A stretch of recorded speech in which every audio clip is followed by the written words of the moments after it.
What a talent. For 24 years, this Music City Made TV show is a symbol for the growing country music industry, and the co-host for all those years died today. Hall of Fame member Roy Clark dying from pneumonia complications. He was 85 years old.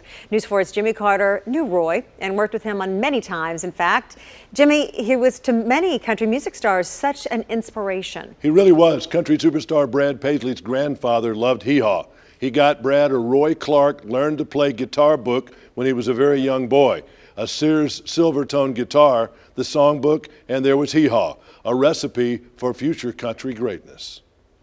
Yesterday, when I was young. Roy Clark was an excellent singer.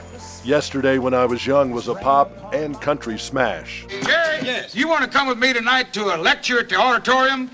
But it was this cornball comedy that put Roy Clark on the map. On the national stage, Hee Haw with Buck Owens. 24 years of part-time Opryland TV tapings. Roy never moved here. He stayed in his hometown of Tulsa.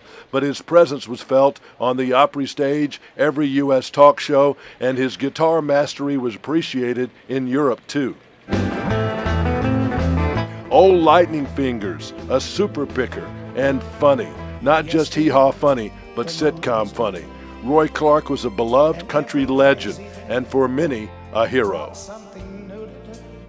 Brad's tweet about the flood: Roy Clark was a complete entertainer. He once played 375 nights straight in Vegas.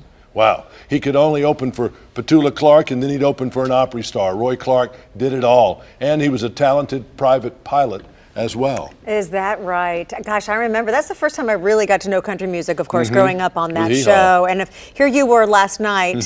What interesting timing for Roy Clark to be passing at such a critical time in country music. He was ill from pneumonia the last couple of weeks, and then he died this morning. Not terribly unexpected, but he was here. He was on a cane. We saw him a couple of years ago. Lisa said she saw him earlier this year. He was, I didn't realize he was that inspirational for people like Brad and others, but a lot of people grew up on hee-haw. Oh, well, he will be deeply, deeply missed. And I apologize for sounding like the Godfather. But you did a lot of talking last night, Jimmy Carter. I've been running my mouth way too much lately. You know what? We enjoy it, and we certainly appreciate your perspective all the time, Jimmy.